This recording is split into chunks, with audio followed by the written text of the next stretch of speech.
Esas. El agua da y quita la vida. Con ella se puede cultivar la tierra estéril. Sin ella, no se puede mantener la vida. La historia humana está repleta de ciclos de sequías e inundaciones. Siempre hemos buscado un modo tanto de conservar como de protegernos de este recurso destructivo y al mismo tiempo esencial para nuestras vidas. Si vas a desarrollar los recursos de una nación, no puedes dejar que el río vaya a dar al mar sin hacer uso de él. Y potenciamos al máximo nuestra agua utilizando presas. Se calcula que hay unas 900.000 presas en todo el mundo. La mayoría son pequeñas o de tamaño mediano. Pero hay 40.000 de más de 15 metros de altura. Las presas más conocidas, las megapresas, un club selecto de cerca de 300 con más de 140 metros de altura, son piezas vitales de la infraestructura de la civilización. En los años 30 del siglo XX, en Estados Unidos, fuimos conscientes de que podíamos controlar las cuencas de todo el río. No solo una sola presa al mismo tiempo, sino docenas. Así que comenzamos a desarrollar las cuencas de los ríos a gran escala. Escala que hace que las presas sean únicas. En los años 30 las presas en los Estados Unidos pasaron a ser las construcciones más grandes del mundo y algo más que simples enormes proezas de la ingeniería. Se veían como monumentos, como símbolos de progreso. Estamos utilizando más material de lo que nunca se había utilizado antes desde los tiempos de las pirámides. Y eso es algo de lo que uno se congratula.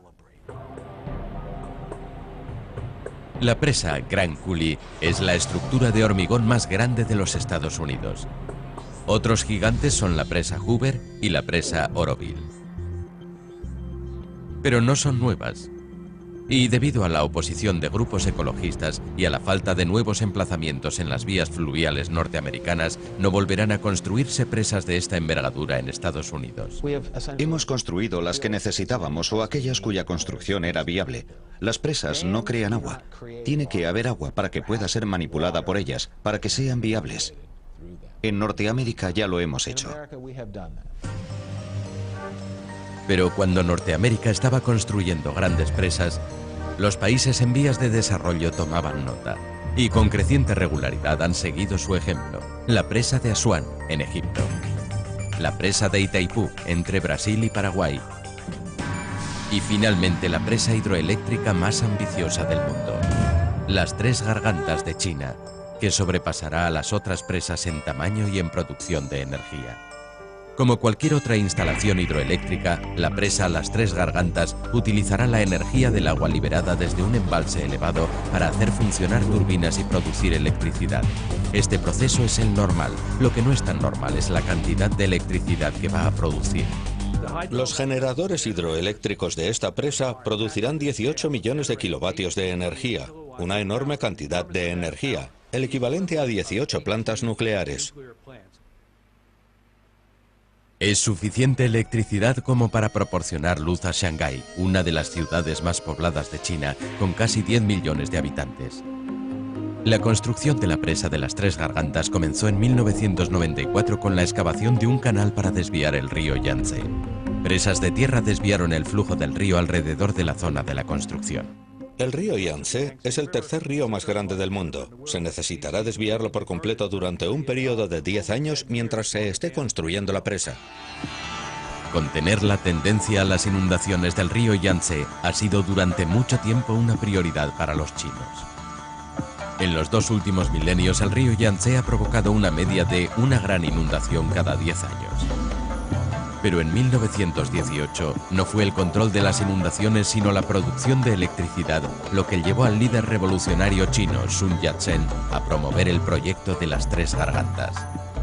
Debido a la inestabilidad del país, el proyecto se aparcó hasta que las inundaciones de 1930 y 1950 mataran a cientos de miles de chinos.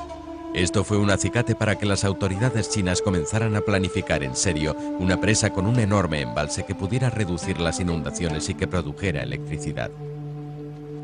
Por la enormidad del proyecto, la presa quedó solo en fase de planificación hasta que en 1992 el Congreso del Pueblo lo aprobó. Los planes requerían una presa de hormigón de 185 metros de altura y 2.250 metros de longitud, con 2 centrales eléctricas flanqueando un canal de desagüe central por donde pueden pasar casi 1 millón de hectolitros por segundo del agua del río. Las 3 gargantas contendría 32 millones de metros cúbicos de cemento, suficiente como para construir más de 10 veces una autopista de 5 metros de ancho a lo largo de Estados Unidos. En 1997, mientras la desviación del canal mantenía el emplazamiento seco, los operarios comenzaron a echar cemento. En una presa se comienza creando las diferencias de nivel, de 2 a 3 y a 4 metros, donde a los lados se colocan moldes para mantener el hormigón, en una zona designada de antemano. Posteriormente, se vertirá el hormigón en esa zona. Tras echar hormigón durante 10 años, en el año 2006 los trabajadores finalizaron la estructura principal de la presa. Se calcula que en este proyecto de 40 millones de euros han trabajado 250.000 personas, la construcción más cara y probablemente la más grande de la historia moderna. En los países en vías de desarrollo, los grandes proyectos son construidos por empresas norteamericanas o europeas, pero los chinos querían construir la mayor parte de esa obra por su cuenta, con ayuda de ingeniería occidental. Con la estructura de la presa completa se hizo volver al río a su cauce natural para ser represado en el gran embalse de 640 kilómetros de longitud, inundando 153 ciudades y 1.400 pueblos. El capítulo más dramático es el 1.400.000 personas que fueron desplazadas y cuya reubicación sigue en curso. Algunos expertos predicen que la reubicación de estas personas supondrá el mismo coste económico que la propia presa. Otro factor añadido a la controversia que rodea la presa es el hecho de que su embalse anegará innumerables lugares de gran importancia histórica y arqueológica e inundará algunas de las tierras de labranza más fértiles de la zona. Pero cuando las 26 turbinas de 4 toneladas comiencen a generar electricidad, abastecerán el 3% de la energía que necesita China.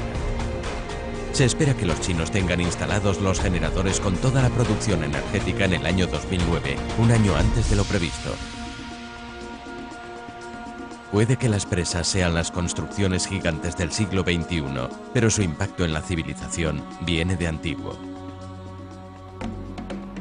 Hace 5.000 años en Mesopotamia se desarrolló esta nueva tecnología, la presa, para transformar el desierto en lo que sería conocido como la media luna de las tierras fértiles. En Mesopotamia se utilizaron muros de contención, estructuras de tierra y piedra que contenían el agua para desviarla a canales de irrigación que alimentaban sus tierras. Al extenderse la tecnología de las presas por toda la región, estas comenzaron a ser cada vez más grandes. Las civilizaciones intentaban almacenar agua en los embalses, no solo desviarla. Las presas de desviación son las primeras, pero en ellas no se almacena mucho. Hay que seguir dependiendo del caudal natural del río. Cuando las presas empiezan a ser más altas, comienzan a tener capacidad para almacenar agua, para capturar esas inundaciones primaverales y crecidas y después usarlas a lo largo del año. Pero contener un embalse con tan solo el peso de tierra y piedras requiere una gran cantidad de material. Los romanos urdieron un modo de hacer más con menos. Si construyes un muro y no lo construyes en línea recta entre ambos lados de un cañón, sino que lo construyes formando un arco, puedes utilizar la fuerza de ese arco para ayudar a contener el agua. Pero el arco solo es fuerte si es fuerte la base a la que está sujeto. Se adaptaron arcos a zonas estrechas con base de roca sólida. La siguiente innovación fueron las presas de contrafuertes, que eran más versátiles.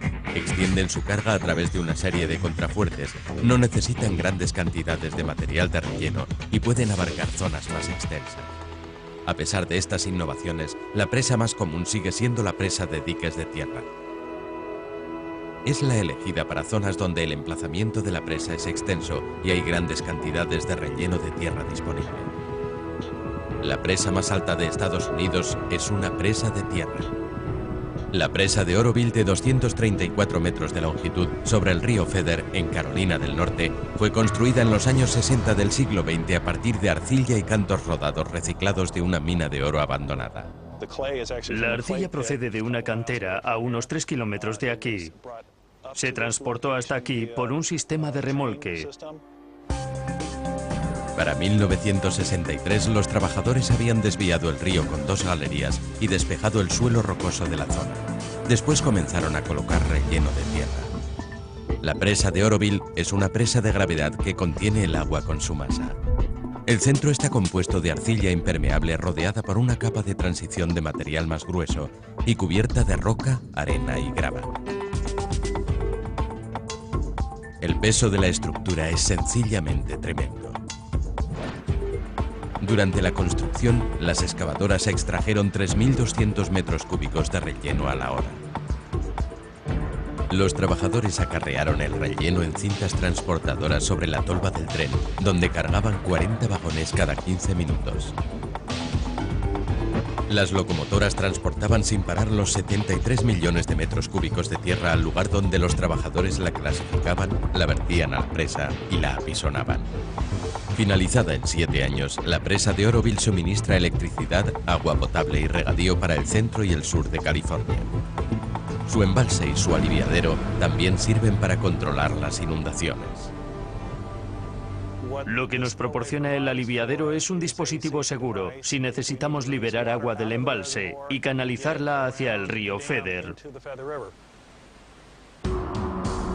Al abrirse, las compuertas de 9 metros de altura son capaces de evacuar en el río 7.000 metros cúbicos de agua por segundo. Oroville, la 19ª presa más grande del mundo, hace parecer pequeñas a la mayoría de las presas estadounidenses. Aún así, los ingenieros están adaptando con energía hidráulica muchos depósitos de agua y presas de irrigación más pequeños, buscando maneras de producir más electricidad a partir de presas más pequeñas. En la presa de Rock Island, sobre el río Columbia, en el centro del estado de Washington, se está llevando a cabo una prueba de fuerza. No es la presa contra el río. Esta estructura ha resistido la presión del agua durante más de 70 años.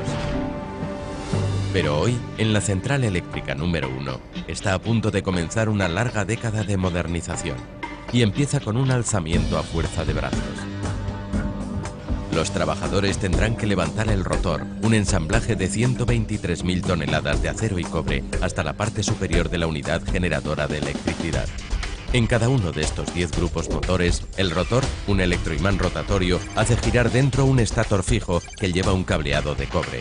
El electroimán rotatorio del rotor lleva una carga que provoca que los electrones se muevan de átomo en el cableado del estator, produciendo el flujo de electrones llamado electricidad. Hay una enorme fuerza magnética de cerca de 500.000 de kilos que intenta unir estos dos imanes. Los ingenieros trabajan para diseñar sistemas que puedan mantener ese rotor girando a 90 revoluciones por minuto dentro del estator. Cuando el equipo se deteriora y los rodillos se gastan, el rotor empieza a bambolear y corre el peligro de golpear al estator, pudiendo destruir toda la máquina. Así que hay que sacarlo y cambiarlo. Un operador coloca encima del rotor 2 grúas de puente, cada una de ellas con capacidad para levantar 80 toneladas. Este es un trabajo delicado. Al sacarlo, el rotor debe estar perfectamente nivelado. Entre el rotor y el estator hay un espacio de unos 2 milímetros. Y al levantar el rotor y no estar equilibrado, ha hecho contacto y ha quedado colgado en el borde del estator. Finalmente, el operador de la grúa endereza el rotor lo suficiente para poder extraerlo.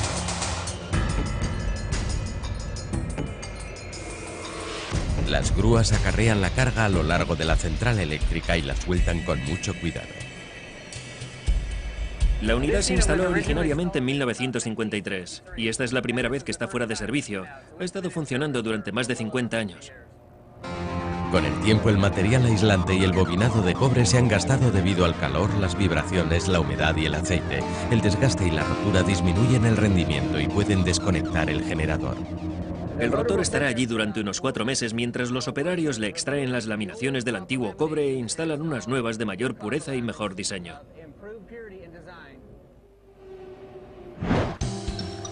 La modernización de la presa de Rock Island llevará 10 años y costará unos 115 millones de euros. El proyecto alargará la vida de la central eléctrica otros 50 años más. Tras la mejora, la planta de energía producirá un 10% más de energía a partir de la misma cantidad de agua. La idea de utilizar presas para producir energía comenzó a finales del siglo XIX. Con la llegada de las líneas de alto voltaje que distribuían la electricidad a distancia, las empresas privadas comenzaron a construir presas hidroeléctricas incluso en zonas remotas.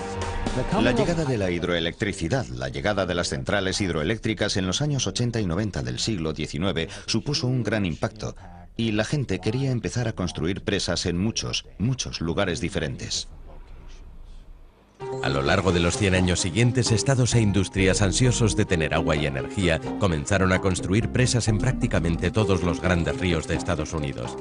En la década de los 30 del siglo XX, el presidente Roosevelt, en un esfuerzo por estimular la deprimida economía, autorizó la construcción de algunos de los proyectos de presas más grandes del país, entre ellos las presas de Shasta, Bonneville y Grand Coulee.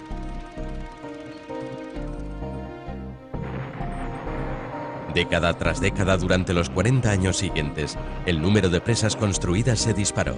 De las 1.400 construidas en la década de los 30, se pasó a 8.000 en la década de los 70. Muchas de las más pequeñas se diseñaron para almacenar agua y para regadío, no para la energía hidroeléctrica. Actualmente, el alto precio de la electricidad ha alentado el interés en utilizar estas presas más pequeñas para la energía hidroeléctrica. Tienden a ser de cabeza baja. Es decir, la diferencia de elevación de aguas arriba a aguas abajo no es tan grande. Desarrollarlas y extraer energía de estas presas, que a menudo solo se utilizan para almacenar agua o para la navegación, no resulta tan económico. Aún así, actualmente hay interés en desarrollar diseños especiales para estas presas de cabeza baja. En Boyd Siemens, empresa alemana de 140 años de antigüedad, con una instalación de diseño de aprovechamiento hidroeléctrico y una planta industrial en York, Pensilvania, todos los proyectos se adaptan al diseño del cliente. Cada proyecto tiene una exclusiva altura de presa, una exclusiva cantidad de agua dependiendo de la época del año. De esa manera, para ajustar cada una de estas condiciones variables, cada planta se diseña exactamente según su condición. Las presas de cabeza más baja de los ríos Mississippi y Ohio requieren una planta energética compacta. Estas presas no son de mucha profundidad, por lo tanto las turbinas axiales han sido diseñadas para ser instaladas horizontalmente, con la turbina y el generador en una unidad compacta. Básicamente tiene un cubo central con las paletas soldadas al cubo. Toda esta rueda móvil es 100% de acero inoxidable. Este diseño irá a una central eléctrica que tiene mucho caudal de agua, pero una cabeza muy baja. En las presas con cabeza más alta, en un límite de 23 a 370 metros, los ingenieros emplean una turbina Francis. Estas turbinas tienen palas soldadas a la cabeza y al fondo de una corona y una base. Las turbinas Francis tienen una mayor rigidez estructural para resistir el aumento de la presión del agua en estas presas de cabeza más alta. El agua entra y contacta directamente con esta superficie del cubo, como una especie de boxeador profesional. Cuando este golpea a su contrincante, quiere golpearle de lleno. Si le golpea de refilón, no le transmite su energía. El agua opera con estos cubos siguiendo los mismos principios. El sistema de transmisión del agua implica al canal de llegada, vertiendo el agua en una cámara de caracol. Una cámara espiral o de caracol tiene la forma del caparazón de un caracol. Es más grande en la abertura y forma espirales de un diámetro más pequeño al envolver la máquina. Esto precipita al agua en la turbina Francis, que pesa unas 25 toneladas y que gira de 150 a 250 revoluciones por minuto y debe estar perfectamente equilibrada. Una pala gigante la va rozando lentamente. En zonas designadas de la rueda móvil eliminamos metal, por eso la turbina está equilibrada. Fabricar una de estas enormes turbinas cuesta hasta 6,5 millones de euros y trasladarla por barco a la presa donde será instalada 650.000 euros. Pero la energía hidroeléctrica es muy valiosa y muy flexible. Una de las grandes ventajas de una hidroeléctrica es que puedes encenderla y apagarla relativamente rápido. Si tienes una enorme planta con energía de carbón y necesitas apagarla para una emergencia, no puedes hacerlo tan fácilmente. Enfriarla puede costar días y volverla a calentar también. En la hidráulica se pueden conectar esas válvulas y en unos minutos se pasa desde la nada hasta la plena potencia. Eso es una gran ventaja. Pero cuando estas barreras hidroeléctricas bloquean ríos que una vez fluyeron libres, ¿cómo puede haber barcos y peces alrededor de las presas? Actualmente el río Columbia es una ruta de transporte marítimo vital. Fluye desde las montañas rocosas canadienses hasta Columbia Británica, pasando por Washington y Oregón. Las presas lo han hecho posible, pero gracias a algunas inteligentes obras de ingeniería. El río Columbia es la puerta más grande de Estados Unidos para la exportación de trigo. Cada año, el río mueve de 8 a 10 millones de toneladas de cargamento, por un valor aproximado de entre 1.500 millones a 2.000 millones de euros al año. Las presas del río Columbia en el estado de Washington, al igual que las de Rock Island y Grand Coulee, no tienen esclusas y no permiten el paso de barcos, pero hacia el sur, 8 presas, todas ellas con esclusas, transforman al río Columbia y a su afluente, el río Snake, en una autopista marítima, extendiéndose 750 kilómetros desde el Océano Pacífico hasta Lewiston, Idaho.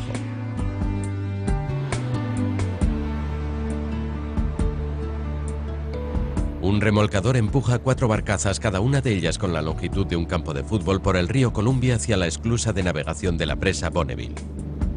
Estoy abriendo las puertas de aguas abajo y conecto la luz verde para que entre. En este momento está casi parado en seco porque si no se estrellaría contra el muro. En tierra firme, nadie negociaría un aparcamiento tan estrecho. El mayor remolque que podemos meter es de 200 metros y nos queda un espacio sobrante de 300 a 600 milímetros a cada lado. Es muy ajustado. Puede que sea ajustado, pero esta esclusa es la única forma de subir barcos a 18 metros de altura y por encima de la presa. Una vez cerradas las compuertas las ingleteo y empiezo a llenar la esclusa de agua operando con 2 válvulas radiales. Estas válvulas radiales son válvulas que al abrirse dejan entrar el agua en ellas, que fluye por el fondo y llena las esclusas. La esclusa es una enorme bañera. Tenemos una gran estructura vacía. Tenemos puertas a cada extremo. No hacen falta bombas. Todo es gravedad. Pero si es una bañera de dimensiones extraordinarias. La esclusa de la presa Bonneville tarda 10 minutos y necesita 113 millones de litros de agua cada vez que se llena. Una vez entran en la esclusa, abro las compuertas de agua arriba, toco una sirena luz verde y les digo verbalmente que pueden salir. Observará que los productos agrícolas y forestales vienen agua abajo y el combustible o los fertilizantes van agua arriba. El coste que implica todo esto es mínimo si lo comparamos con lo que cuesta ponerlos en trenes o en camiones.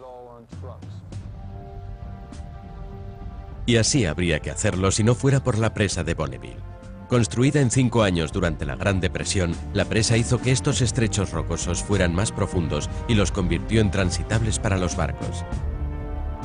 La presa Bonneville es una presa de gravedad. Su base tiene casi 55 metros de espesor. Las 2 centrales eléctricas miden aproximadamente unos 400 metros cada una. Y lo mismo el canal de aliviadero. Tenemos un poco menos de 2 millones de metros cúbicos de hormigón entre las 3 estructuras.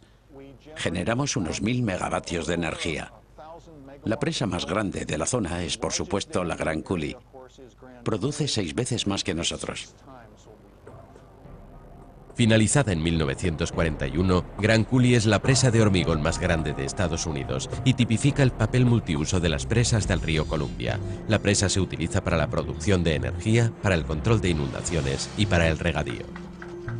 Si pensamos en el Pacífico Noroeste, como los estados de Washington, Oregón, Idaho y la mitad occidental de Montana, unos 2/3 de la energía que se consume en estos 4 estados es producida por la generación de potencia hidráulica en la región. Las presas sobre el río Columbia, aunque sean beneficiosas para las personas, están perjudicando a los habitantes originarios del río, los peces, pero sobre todo a las poblaciones de salmón de la zona. Los salmones se incuban en el río, emigran al mar para madurar y vuelven al río a desovar. Las presas suponen un gran obstáculo para su migración, sobre todo a las pequeñas crías o alevines que salen al mar. En cada presa hay un gran porcentaje de alevines que mueren. Si calculamos que mueren de un 10 a un 15% en cada una, hay que admitir que se está perdiendo una buena parte de un banco potencial de salmones, incluso antes de que llegue al mar. Si estás generando energía, la tendencia natural es que el agua arrastre a los peces hacia las turbinas. Para reducir las pérdidas, el Cuerpo de Ingenieros del Ejército ha instalado una serie de estructuras para proteger a los peces, entre ellas unas rejillas especiales para peces. Las rejillas sumergidas son unas grandes estructuras que se deslizan al comienzo de las aguas arriba de la presa. Forman un ángulo y llevan un motor. Los peces bajan, siguen su curso y pasan directamente a un sistema de bypass. El sistema de bypass es simplemente agua fluyendo alrededor de la estructura en vez de a través de ella. Y los peces son depositados agua abajo. Durante este proceso del paso de los peces, los trabajadores de las presas pueden coger la mitad de ellos, que se cargan en barcazas y se trasladan río abajo directamente al mar. Todo esto reduce la mortalidad de los peces en las presas, pero el trauma que viven por el camino puede llevarles a morir más tarde en el mar. Los adultos que vuelven para desovar pueden utilizar escalas artificiales para pasar por encima de la presa. En las presas hay una corriente que procede de las escalas y que atrae a los peces. En suma, en la mayoría de las presas del sistema Columbia Snake, los peces nadan por una pequeña corriente, elevándose de 70 a 90 centímetros y remontando los 30 metros. La escala para peces es un camino que les permite recorrer la presa. Ves a los peces esperando en el fondo una oportunidad para subir. En ese momento utilizan toda su energía y después tienen un lago de aguas tranquilas de 30 a 50 kilómetros para poder nadar. Cuando empecé en este proyecto a principios de la década de los 80, la energía hidráulica era la reina. Si algo obstaculizaba su explotación, no se hacía. Ahora los reyes son los peces. Si algo obstaculiza su desarrollo, no se hace. Si eso significa cerrar una central eléctrica, se cierra. Pero ¿por qué es ahora tan importante la protección de los peces? Por supuesto, la principal razón es la ley para las especies en peligro de extinción. Eso, desde luego, tiene una gran influencia. Los bancos de peces están disminuyendo. Por lo tanto, cada pez es importante. Se está haciendo un esfuerzo tremendo por parte de diversas instituciones para asegurar que los peces puedan subir y bajar, pasar estas presas, pero en definitiva hay muchos bancos de peces que están aguas arriba de las presas y que no consiguen pasar. Y ese es un gran problema.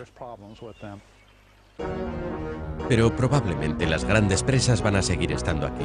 No se discute que la energía hidráulica es mucho más limpia que la electricidad derivada de combustibles fósiles. Pero cuando la presa falla puede acabar con comunidades enteras. ¿Quién cuida de nuestras presas?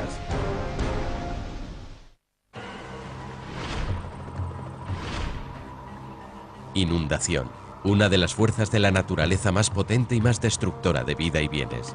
En una zona de frecuentes inundaciones, uno de los puntos a favor de la presa es su capacidad para contener una arremetida de agua.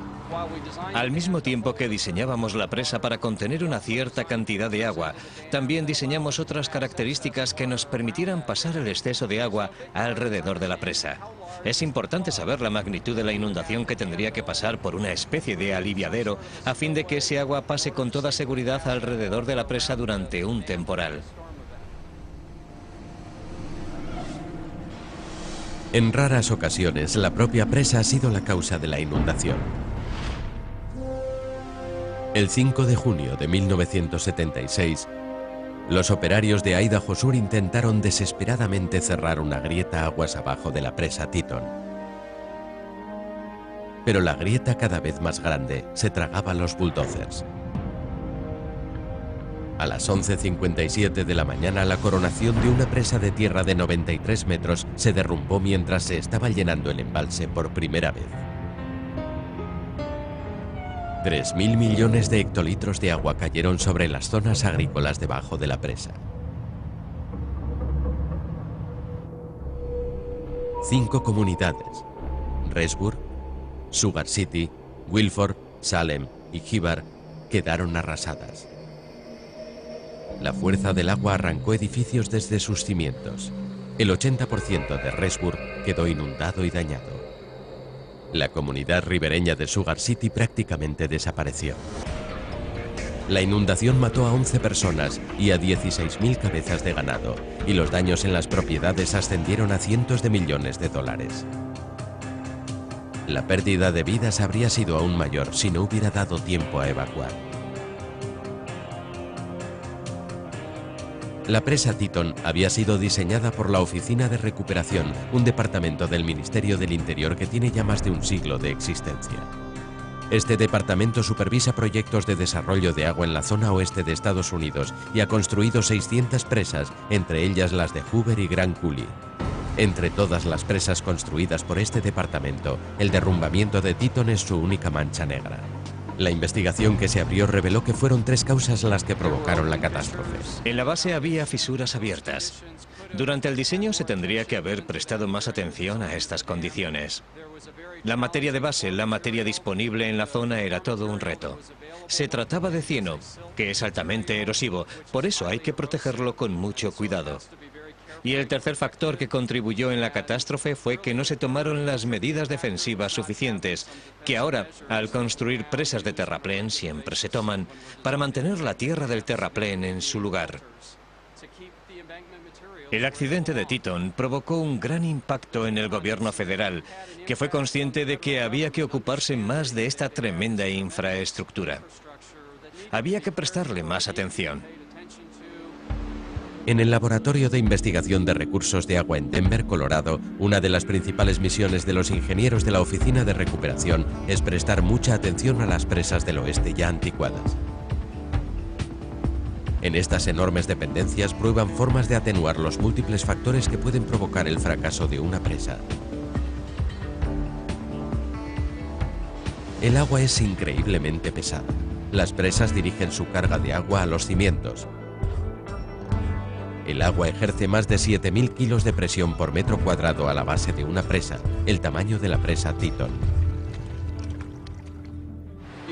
Hay que vigilar la potencial debilidad de esos cimientos que puede provocar algún desplazamiento, que a su vez puede provocar que alguna pieza se deslice y ceda todo el embalse.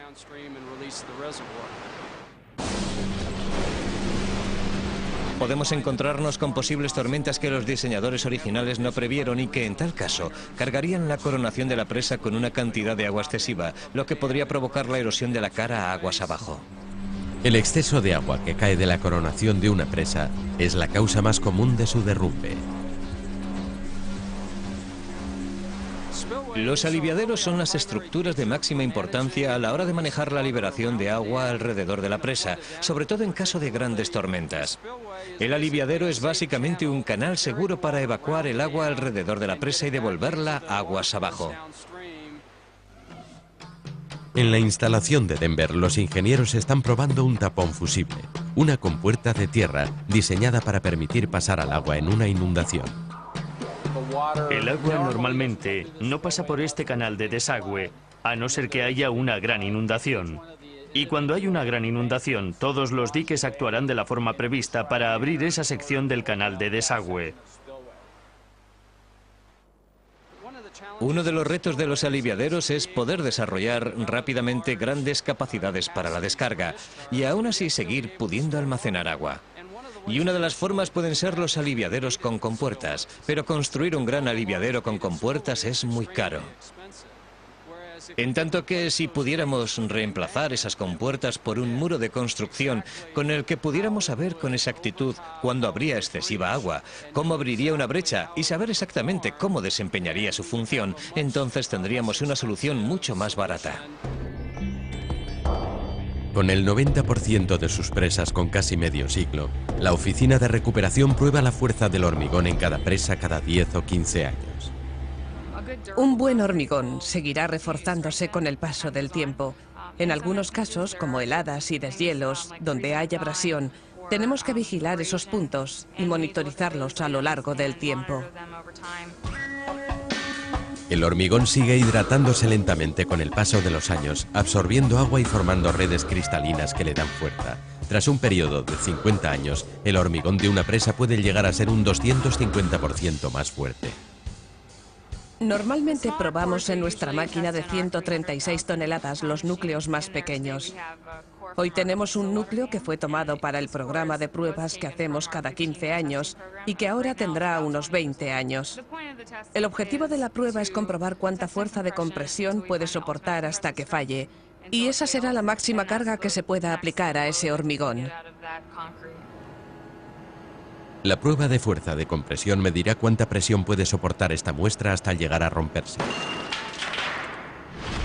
Este cilindro se ha roto a los 3.170 kilos por 2 centímetros cuadrados, que es un poco más alto de lo que esperábamos, lo que nos demuestra que con el tiempo sigue ganando fuerza. Las roturas de presas, aun siendo catastróficas, también son una oportunidad para aprender.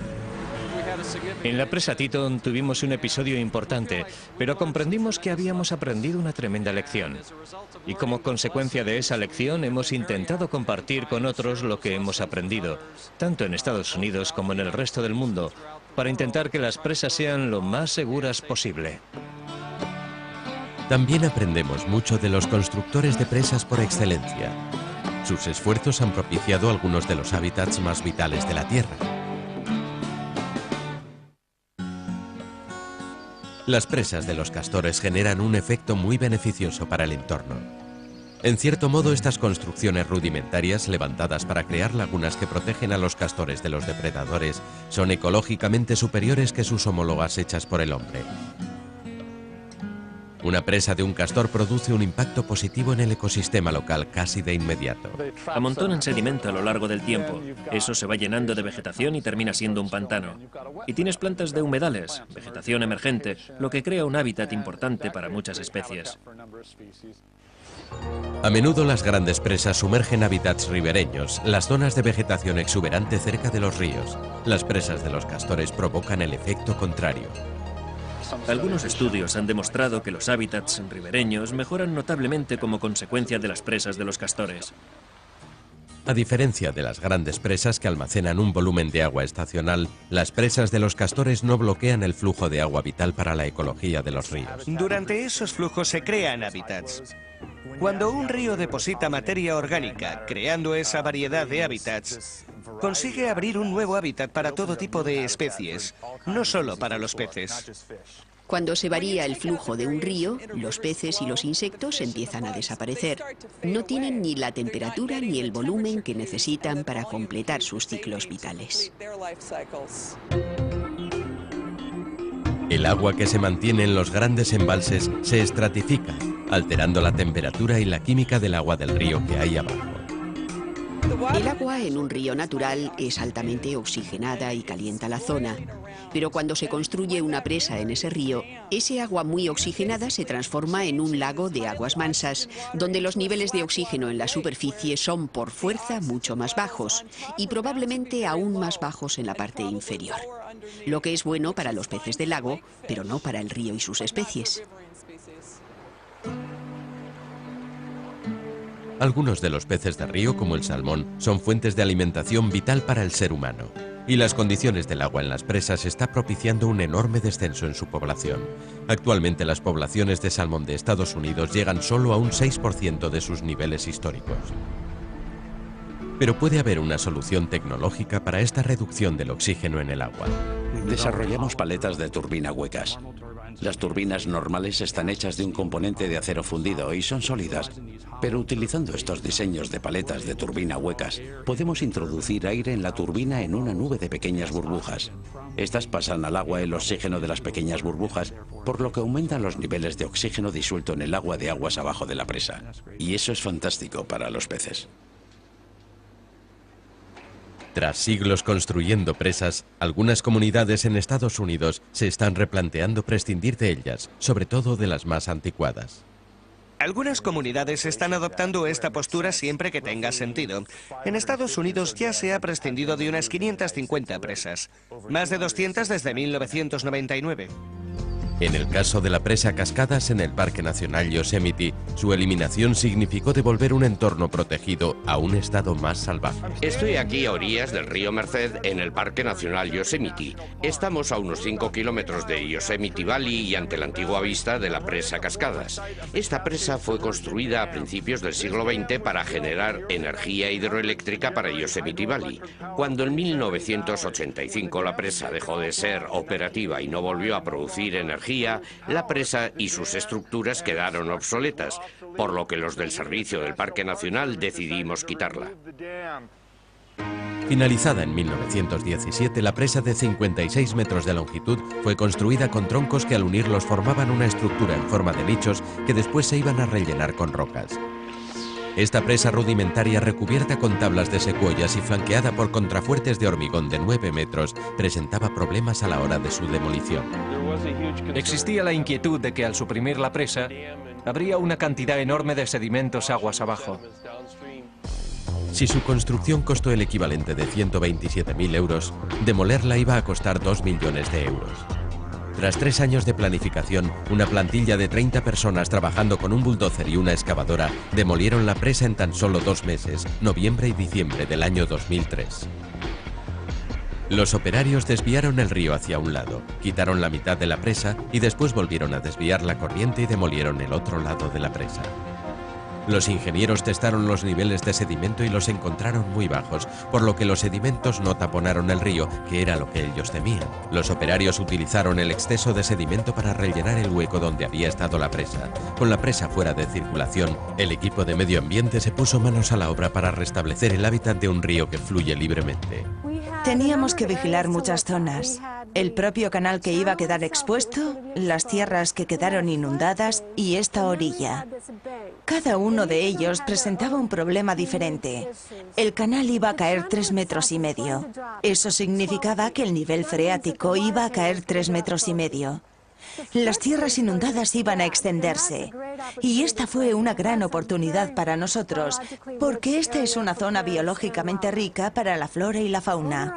En total, en las tierras inundadas, plantamos 3.000 plantas, todas ellas especies de la zona. La gente que visita esta zona no sabrá que una vez aquí hubo una presa. Para mí es muy gratificante y muy emocionante poder ver al río Merced fluyendo libremente. Ha vuelto a ser un río salvaje y pintoresco.